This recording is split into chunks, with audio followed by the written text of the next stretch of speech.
Pessoal, vamos falar sobre a situação na Ucrânia, o que mudou aí nas últimas horas na linha de frente. Vamos falar sobre um grande ataque com drones iranianos feitos pelos russos no porto de Odessa. Vamos ver o que a gente aprendeu com esse ataque aí. Vamos falar também sobre a mobilização russa, que não está indo muito bem, não. Vamos entender o que está acontecendo lá. Esse é o nosso vídeo do dia 24 de setembro de 2022. Essas notícias foram sugeridas por Zidane, Sniper Zarolho e várias outras pessoas. Obrigado aí a todo mundo que sugeriu as notícias. Obrigado a você que está assistindo o nosso vídeo. Se você gosta do nosso conteúdo, por favor, deixa o seu like e se inscreva aqui no canal, né? Pois bem, o que a gente tem de novidade aqui na linha de frente? Houve mais um avanço ucraniano nessa região aqui, a conquista dessa cidadezinha de Yatskivka. Yatskivka foi conquistada pelos ucranianos. Esse aqui mostra o vídeo do pessoal andando na cidade, a cidade totalmente destruída, uma cidade pequena, mas mostra que já está totalmente em controle dos ucranianos essa pequena cidade aqui, que é bastante importante do ponto de vista estratégico, como vocês sabem, justamente porque ela contorna a linha de defesa que os russos tinham montado aqui. Os russos tinham montado uma linha de defesa temporária entre Borova e Lima, que justamente visava segurar os ucranianos nessa região para evitar que eles conseguissem chegar à linha de defesa, digamos, definitiva, ou linha de defesa mais forte que os russos pretendem fazer aqui, entre Rubizny e Trotsky. E repara como é que isso daqui, isso mostra que realmente eles conseguiram furar essa linha. A gente já teve informação ontem, né, de que em Drobichev e Lima já houve o contorno, essas duas cidades, elas foram contornadas pelos ucranianos, então já existem tropas ucranianas aqui a norte dessas cidades, ainda estão em poder dos russos as cidades, mas essas tropas já estão cercadas, né? Então isso significa que é muito provável que a gente tenha um avanço aí nas próximas horas em direção a essa linha de defesa principal dos russos aqui, e a ideia seria justamente conseguir atingir isso antes dos russos terem essa linha fortificada adequadamente, né? Houve também muito ataque em Svatov ontem por mísseis ucranianos, né? E a gente vai falar sobre algumas consequências disso daqui. Esse ataque aqui foi em Donetsk, Alchevsk é aqui em Donetsk, desculpa, em Luhansk, essa cidade aqui é uma cidade muito importante, as tropas russas ali na região têm uma presença muito forte e foi totalmente destruído o local em que elas ficavam aquarteladas ali, né? Também houve ataques em Nova Kakhovka, justamente próximo da travessia ali na usina, né, na hidrelétrica de Nova Kakhovka. Não, eu não estou repetindo notícias de ontem, eu sei, ontem eu falei que teve bombardeios aqui na região de Nova Kakhovka, hoje teve de novo bombardeios em Nova Kakhovka. Aqui é uma visão de uma outra unidade ali na região de Kherson, que foi atingida já há algum tempo. Então isso aqui não é recente, tá? Isso daqui é algo já antigo que foi destruído há algum tempo, só que agora a gente tem essas imagens mostrando a destruição dessa base de equipamentos russos lá na região de Kherson, que foi destruído com HIMARS aí já há algum tempo atrás, né? Também houve ontem outro ataque na fábrica Petrovsk, de novo, outro ataque, ela foi atacada novamente. Essa fábrica parece que ela está sendo usada como um grande armazenamento de equipamento russo ali, então houve mais um bocado de destruição nessa fábrica que fica nessa região aqui em Kherson, né? Mas ontem teve também um grande ataque com drones iranianos na região de Odessa. Odessa fica aqui, é uma cidade que está plenamente controlada pelos ucranianos, inclusive o porto de Odessa tem sido usado para exportar os grãos ucranianos, né, num acordo que foi feito aí entre a Rússia, a Turquia e a Ucrânia. E ontem a Rússia resolveu atacar esse porto, algumas instalações nesse porto, usando drones kamikazes iranianos, né? A gente já falou sobre esses drones, eles já foram usados antes aqui na Ucrânia. A gente falou inclusive sobre o problema, parece que eles não têm capacidade noturna, só podem ser usados durante o dia, não tem causado tantos danos assim. Ontem atingiram um armazém no porto que não tinha nada lá dentro, o armazém chegou a pegar fogo, mas não teve nada muito sério. Dá para ver aqui os drones voando na cidade e as defesas antiaéreas atirando contra eles, né? As defesas antiaéreas, aqui um caso em que a defesa antiaérea acertou um drone e ele foi derrubado. Na verdade, foram 6 drones no total que foram derrubados. E é suspeita, tá? A gente não sabe exatamente qual arma os ucranianos estão usando nessa defesa antiaérea dos drones ali em Odessa, mas o que eles estão dizendo é que é uma defesa desse tipo aqui. Isso aqui é uma defesa antiaérea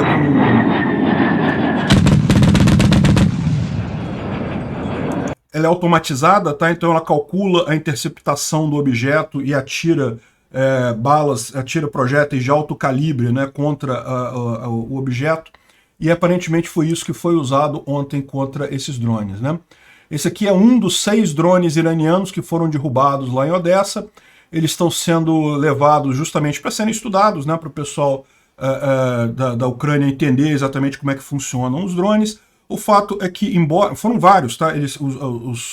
Os russos mandaram uma quantidade enorme de drones, vários foram derrubados, outros atingiram os alvos, não atingiram nada de sério, mas de qualquer forma mostra aí que realmente o uso desses drones iranianos está sendo muito grande pelos russos, né? Então, é o que aconteceu ontem. Por conta disso também, o governo ucraniano expulsou os diplomatas iranianos, ou seja, entende-se que o Irã está ajudando a Rússia diretamente agora, né? Isso vai ter consequências. A gente já falou sobre algumas dessas consequências, né? Isso certamente vai ter mais consequências no futuro, né?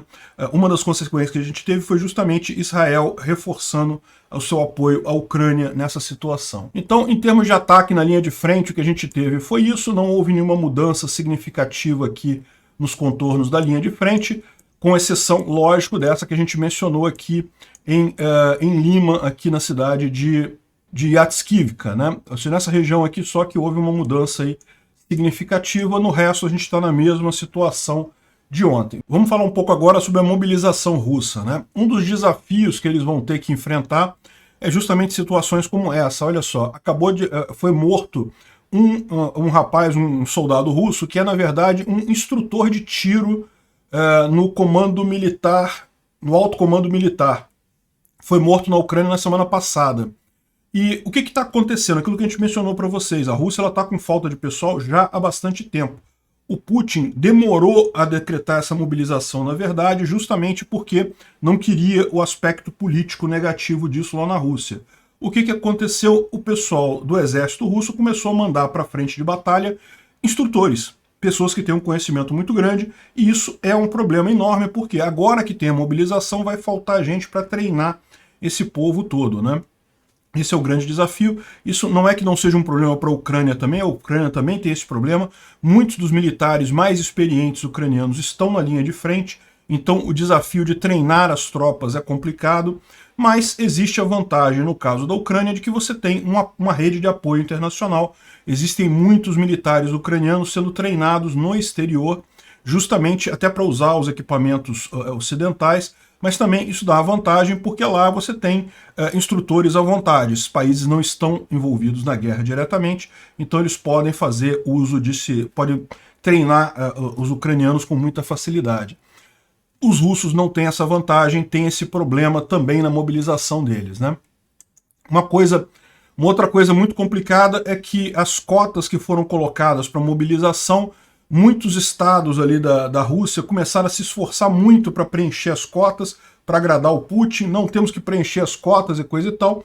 E uma das coisas que eles estão levantando como um grande problema que vai acontecer é que 70%, 80% de empregados de determinadas indústrias, inclusive indústrias que são importantes do ponto de vista militar, de fabricação de equipamentos, siderurgia, um monte de indústria desse tipo, estão sendo mobilizados. O que isso vai acabar levando? Vai acabar levando a muitas indústrias pararem em várias regiões lá da Rússia, né? Então é o problema do negócio.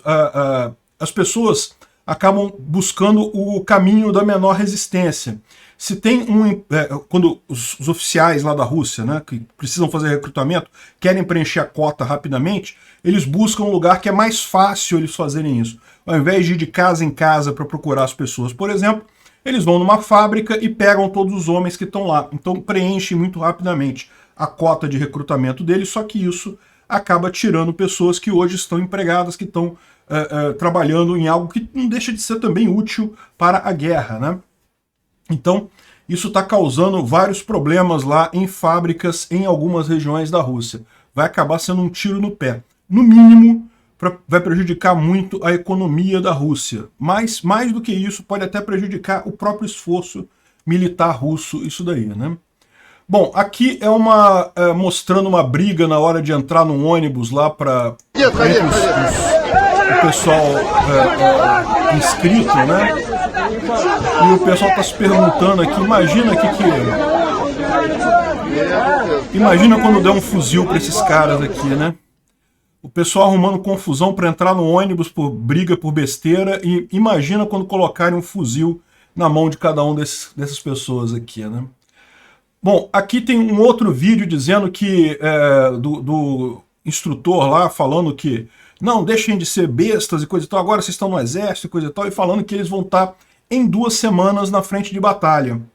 Esse que é o ponto interessante aqui, né?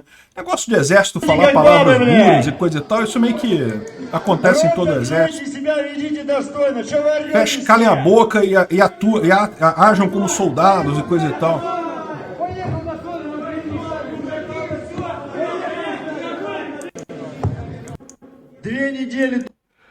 Aqui, essa aqui é a parte importante que ele fala aqui, que daqui a 3 dias vocês vão chegar no campo de concentração, no campo de treinamento, e 2 semanas, e aí vocês vão entrar para a batalha, vão chegar lá na frente de batalha, né? Ou seja, é aquilo que eu mencionei para vocês, eu havia falado já isso, não achem que a Rússia vai treinar adequadamente esse pessoal. Eles estão numa situação de emergência, eles precisam de muita gente na frente de batalha, eles vão mandar o pessoal verde para lá. Isso vai resolver o problema? Pode até dar uma ajudada, mas não vai resolver o problema de forma alguma, porque esse pessoal vai estar pouco treinado e com equipamento ruim, né? Olha aqui o fuzil que foi dado para alguns desses soldados. Isso aqui é fuzil que foi dado para eles aqui. Olha só, um AK-47, ok, é até um bom fuzil, mas no estado que ele está, olha isso. Это пацанам, танкистам. Такую шляпу выдали. Сказали, у вас танки нахуй. Да, нахуй вам калаши. O que eles estão falando aqui? Eles estão dizendo que esse aqui, o cara é operador de tanque. Tem outra imagem aqui que mostra também isso daqui. E os caras estão falando o quê? Que eles são operadores de tanque. Aí receberam esses fuzis AK-47 aqui que estão destruídos, né? Provavelmente eu não teria coragem de atirar com uma arma dessa. O risco de você explodir e ferir o próprio soldado é enorme. Mas o que eles estão falando aqui, como eles são operadores de tanque, então não precisa de AK, pô. Leva esse troço aí todo enferrujado, vai ficar lá dentro do tanque, mesmo você tem um tanque para atirar, né? O problema desse tipo de coisa é que existe um motivo pelo qual o operador do tanque tem um AK-47. Isso pode ser usado, por exemplo, se o tanque estiver numa situação que vem infantaria do inimigo ali perto, né? Um tanque é muito pouco eficaz contra a infantaria do inimigo. E para isso o operador do tanque tem um fuzil e não vai ter o fuzil, pelo visto, do jeito que eles estão fazendo aqui, né? A gente já viu que realmente o armamento que está sendo colocado para esses recrutas novos é sofrível, realmente. Aqui uma outra coisa que está acontecendo também, muitos dos conscritos, lá, muitos dos recrutados agora, dos mobilizados, o pessoal, sabendo das dificuldades na linha de frente, está preparando, né, remédio, né, antibiótico, esse tipo de coisa para levar para a linha de frente, para se tiver falta, pelo menos ele tem para ele ali, né? Só que eles estão chegando lá no lugar do treinamento, no campo de treinamento, e os oficiais estão dizendo que isso não é permitido, estão pegando tudo isso daí para ajudar o medicamento da tropa como um todo, né? Ou seja, não adianta muito você levar a coisa para tentar alguma coisa, no final das contas, e o cara diz aqui que não entende por que precisa tirar isso dos soldados, né? Por que não podem deixar os soldados levar isso, né? Enfim, estão ficando nas mãos mesmo do exército russo lá. Boa sorte para eles. Acho que eles vão precisar. Na Rússia começou uma propaganda dizendo que não, só pegaram 1%, só estão mobilizando 1% das pessoas para tentar diminuir a repulsa do povo russo com essas medidas de mobilização, né? Então estou botando esse tipo de propaganda aqui, dizendo que olha só, não, a gente está mobilizando só 1%. Isso aí, o problema desse tipo de coisa é que isso não alivia quando alguém é escolhido, né? A pessoa que é mobilizada, ela acaba não se importando. O fato dela ser 1%, até pior, até fica pior para ela, né? E dá para reparar que os comerciais são direcionados a mulheres, né? Por quê? Porque a grande preocupação é essa, né? Quem está muito chateado com isso são as mães dos soldados, as mulheres dos soldados, que estão principalmente apavoradas com esse tipo de situação. E soldados também, né? Eles também estão fugindo à vontade, mas imagina se eles não vão ter muito o que fazer, não adianta fazer propaganda para eles, né? Enfim, como diz aqui o Zaluzhny, o general-chefe lá do exército ucraniano, das Forças Armadas Ucranianas, ele falou que, olha só, a gente já destruiu totalmente o exército profissional russo e agora a gente vai destruir também o exército não profissional. É isso daí, não vai sobrar muita coisa dos russos depois dessa, né? Bom, ontem teve uma live do Alexei Arestovich também, com várias coisas interessantes. Ele falando que, de forma não oficial, que Bilororivka e Spirny já estão sob controle ucraniano. Então, Bilororivka é aqui, a gente já falou, realmente já tem essa informação que ela está sob controle ucraniano. E Spirny é essa outra cidadezinha aqui, também já está aparecendo aqui, ó, como, pelo menos em zona neutra, né, como não tomada pelos russos. Essa área aqui já tinha sido tomada pelos russos antes, e aparentemente os ucranianos estão aqui, já retomaram essa cidade. Lá em Bakhmut, os russos estão tentando avançar, mas não estão conseguindo. Avançam, mas são empurrados de volta pelos ucranianos, né?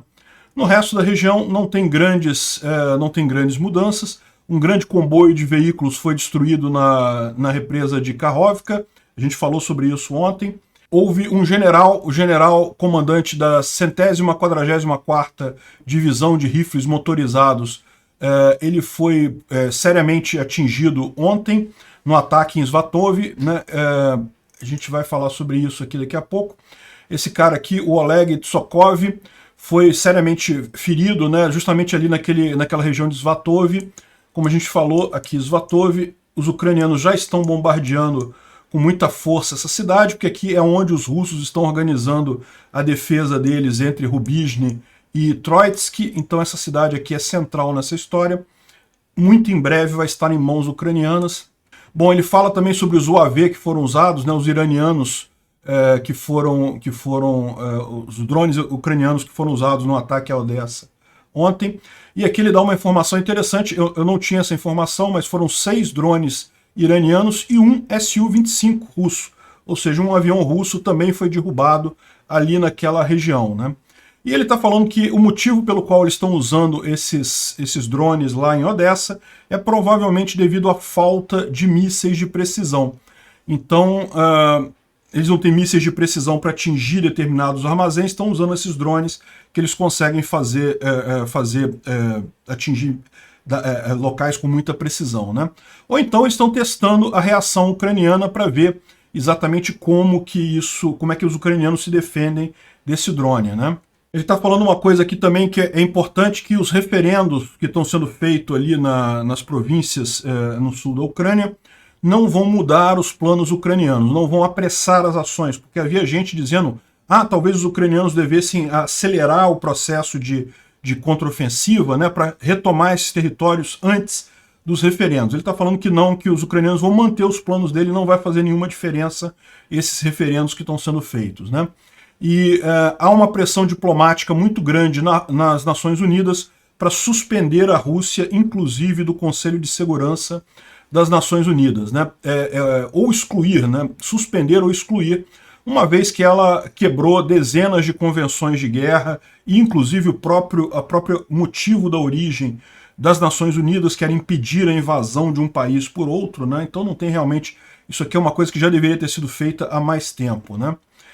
Estão anunciando grandes protestos na Rússia, hoje, dia 24, 17 horas, o que daria mais ou menos 11 horas aqui no Brasil, então daqui a pouco teriam protestos lá na Rússia. Evidentemente a gente deve falar sobre isso lá no Twitter. O meu Twitter é @ancapsu, se você quiser me seguir lá é bom, porque lá eu consigo dar essas notícias mais rápido à medida que elas vão saindo, né?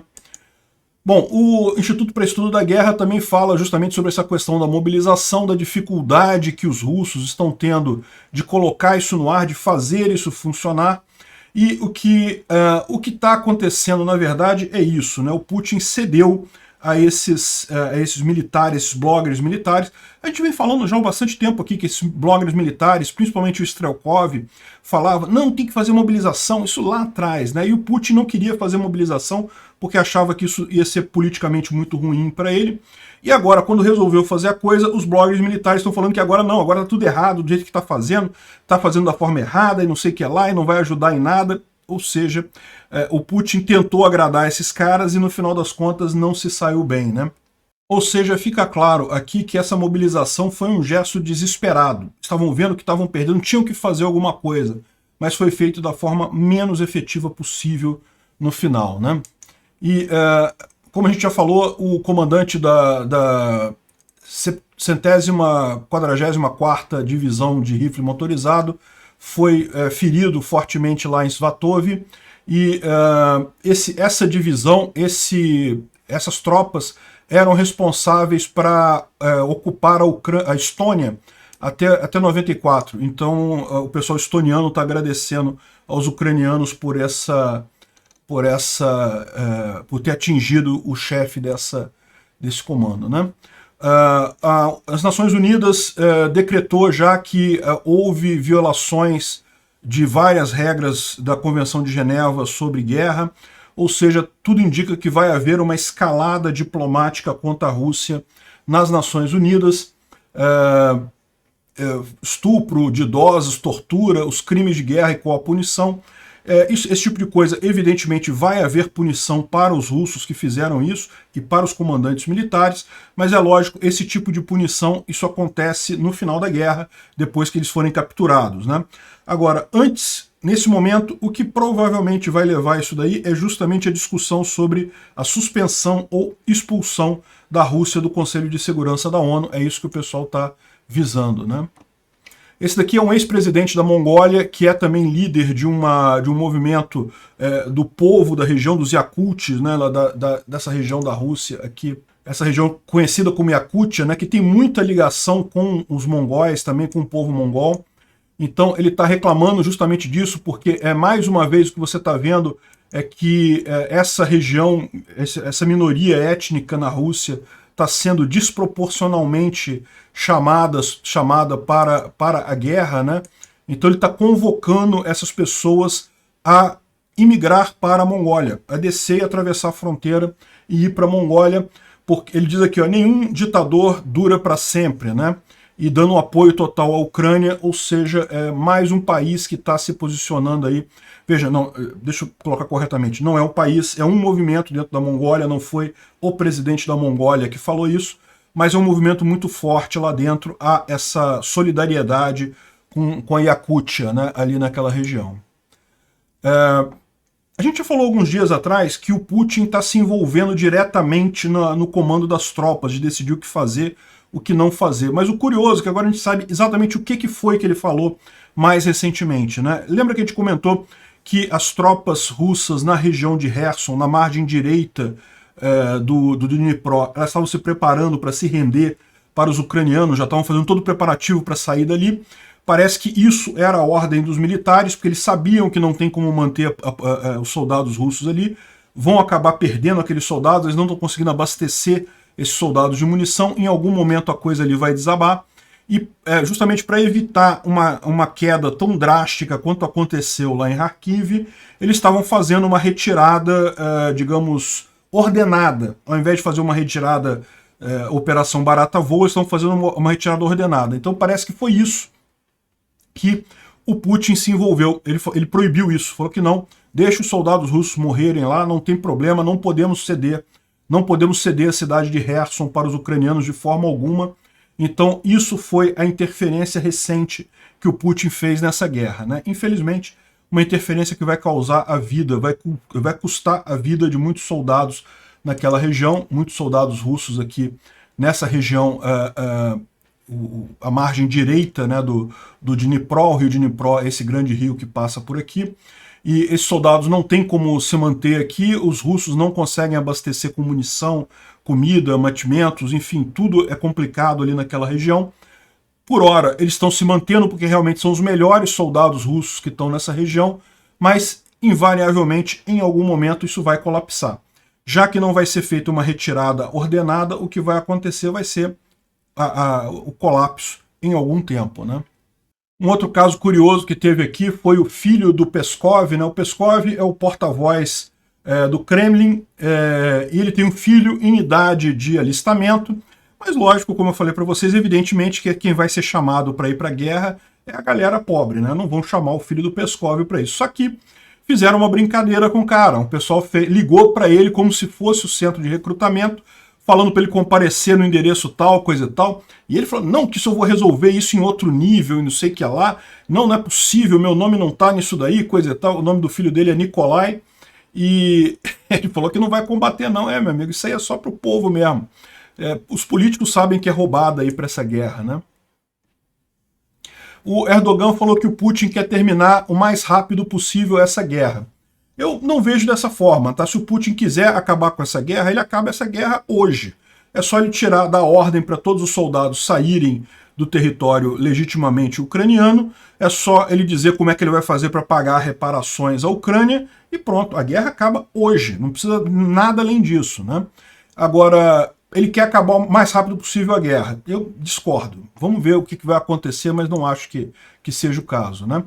E aqui está justamente o Charles Michel, que é um diplomata da Comunidade Europeia, falando sobre a possível suspensão ou o bloqueio ou expulsão da Rússia do Conselho de Segurança da ONU, né? Evidentemente, um membro permanente dos Estados Unidos que começa uma guerra não provocada e injustificável, condenada pela própria Assembleia Geral da ONU, ela tem que ser suspensa do Conselho de Segurança. Automaticamente deveria ser suspensa do Conselho de Segurança. É isso que eles estão discutindo lá, e eu não duvido que isso vai acontecer em algum momento.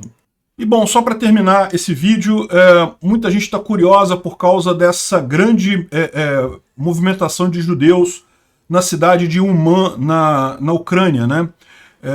Muita gente não sabe, mas na história ucraniana tem uma grande influência de várias religiões, de muçulmanos, de judeus, de vários outros credos, né? E particularmente essa cidade de Uman aqui, ó, que fica bem aqui no centro, não está tão longe assim do centro da briga aqui em Kherson, não, tá? A cidade fica aqui, ó. É uma cidade em que os judeus vão todo ano, nessa época, para comemorar o Rosh Hashanah.